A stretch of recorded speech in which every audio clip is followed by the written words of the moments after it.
This video is to demonstrate how to do the last 3 samples on our seam allowances and seam finishes assignment. Starting at step number 3, you're told to cut the last 3 squares that you have in half. I've already done 2 of them. I have 2 cut in half. And now I'm going to do the last one. So you can go ahead and measure 2.5 inches, or because these are just samples, you can go ahead and fold your sample in half, make a crease to either follow, or you can go ahead and just put your scissors right on that, in that half, and cut. So now I have 3 sets of fabric to sew with.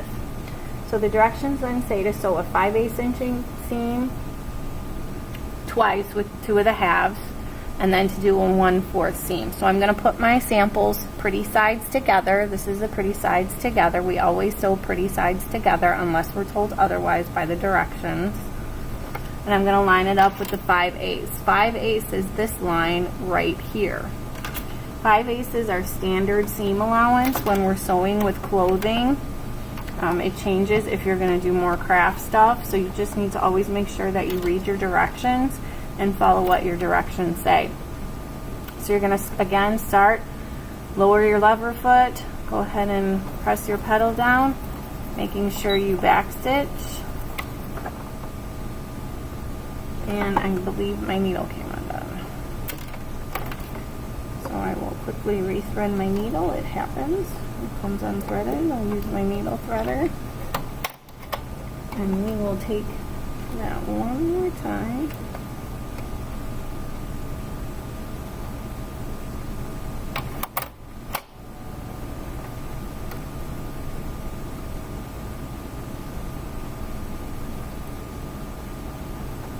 Alright, one more time now that our needle's threaded.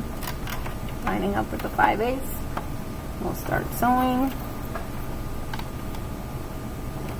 Back stitch. And then sew forward. Again, doing 5/8 of an inch.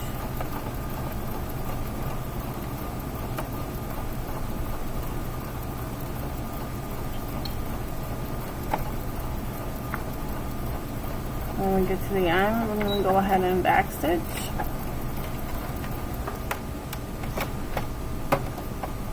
Lift our thread. And go ahead and cut. You can use your thread cutter on your machine, or you can use your scissors. I prefer to use my scissors. Make sure you cut off your excess threads. And then we're going to do the exact same thing for another sample. So we're going to take another sample, put them right sides or pretty sides together. Again, we always sew with pretty sides together.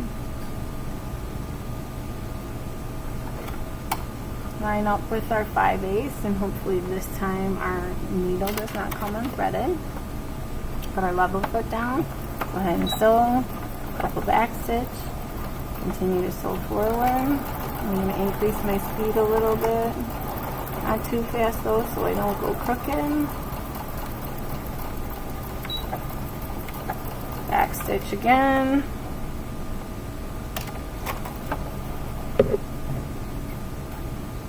And cut my excess thread. Now my second one, or I'm sorry, my last one, it says to do 1/4 of an inch. So I have my other seam. Now I'm going to do one more just like that, except for this time we're going to do 1/4 of an inch instead of 5/8 of an inch.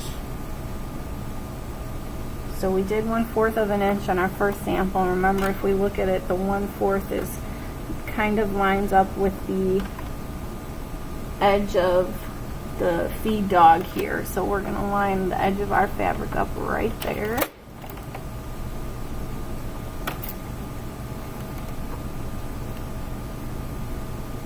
And we're going to start sewing, making sure we back stitch.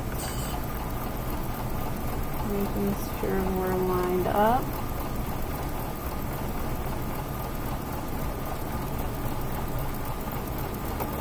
And go to the edge. back stitch, and let our machine stop, and use our thread cutter or scissors to cut. You can see this one is a lot smaller than the others.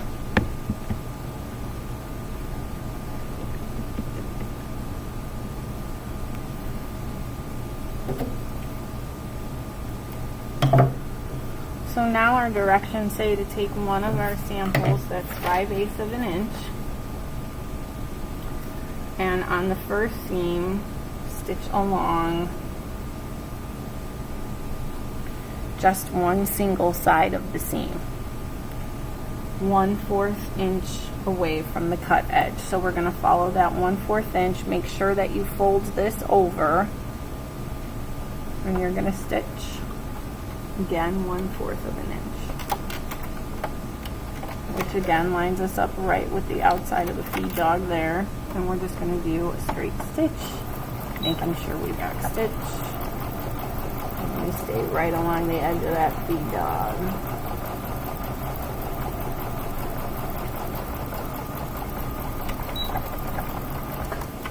Making sure we always end with the back stitch.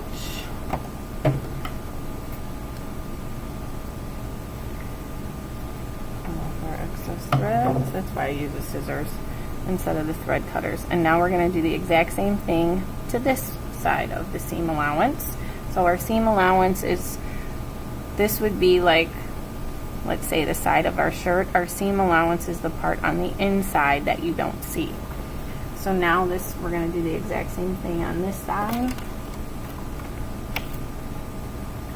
Doesn't matter which side we sew on because it's just going straight through. Making sure we back stitch, line up with 1/4 of an inch, keep that other seam allowance out of the way, to the edge, back stitch to finish, and cut.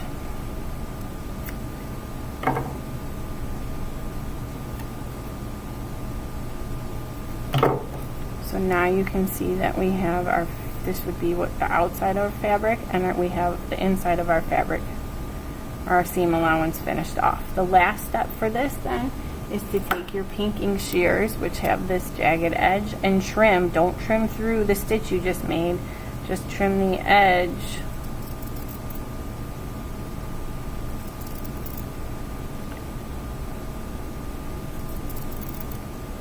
of that finished seam.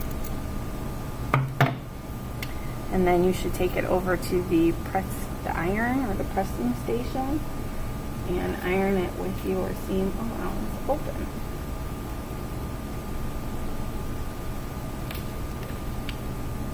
So your sample looks like this when you're finished.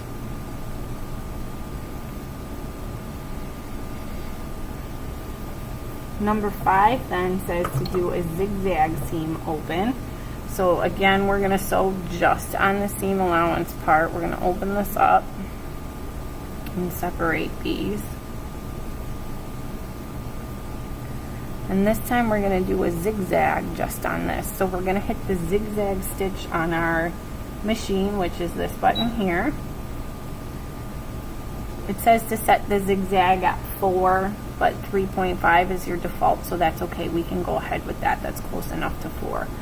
So we're going to do our zigzag stitch along each side of the seam allowance. We're going to go at the 1/4 inch, so we're right in the middle.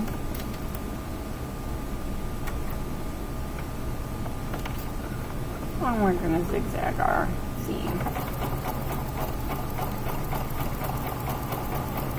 My excess threads in there, but we can pull those out. So if you don't own a pair of pinking shears at home, this is another way. Pull that thread out of there so it doesn't jam.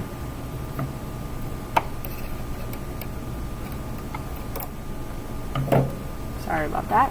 If you don't own a pair of pinking shears, this is another way to finish off your seams, to have nice seams that don't unravel when you wash. Back stitch as always.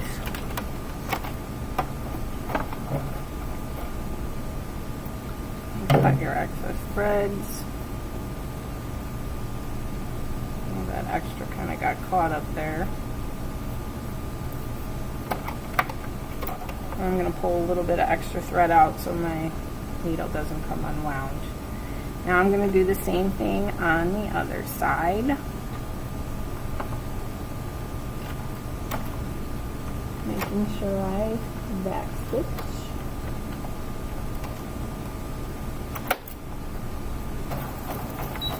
That's where I got caught up before.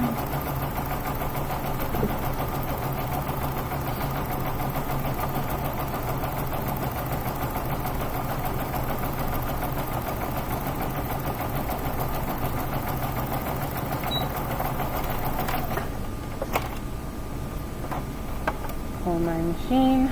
I don't know if you saw, but the needle clicked back into its default start. It's one of the nice things about programmable machines, computerized machines.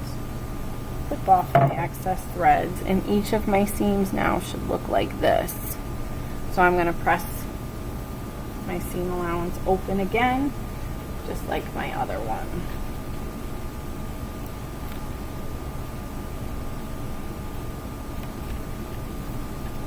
So my finished product looks like this.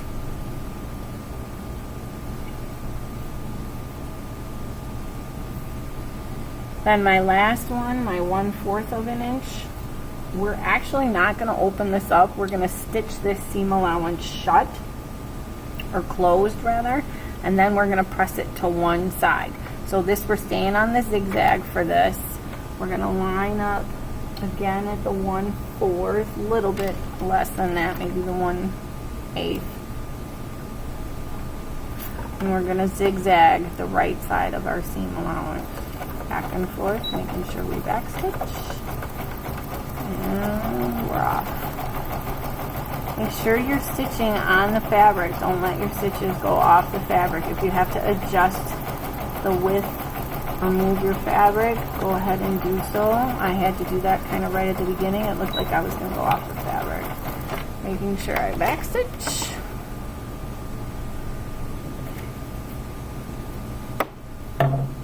So I have my zigzag stitch along here. I'm going to press that.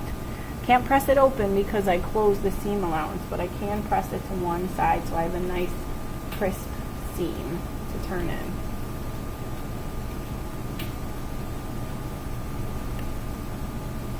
So I have a nice pretty seam here and there. I have an excess thread that I'm going to cut off. And those are your seam samples. So you'll staple each one to its correct spot on your sheet. So this last one could get stapled here. The other zigzag will get stapled here. And then this will get stapled here. And the first one we did would already be stapled to the front. Put your name on it and turn it in and pick up your directions to complete your infinity scarf.